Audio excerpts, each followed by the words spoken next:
মাথাটাকে নিচু করে জীবনের সব গুনার ফিরিস্তিগুলো একটা একটা করে স্বীকার করে আল্লাহরে বলেন, আল্লাহ আমি পাপী, আল্লাহ আমার চেয়ে বড় পাপী এই দুনিয়াতে কেউ নাই, আকাশের নিচে জমিনের উপরে আমার চেয়ে বড় পাপী কেউ নাই। একটা একটা করে আল্লাহ স্বীকার করি আমি পাপী, সব পাপের স্বীকৃতি দিলাম।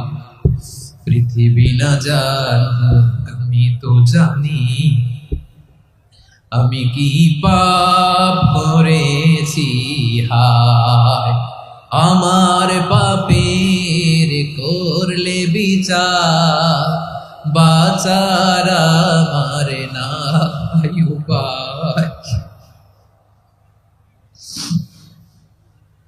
দয়াময় তুমি মাফ করো আমার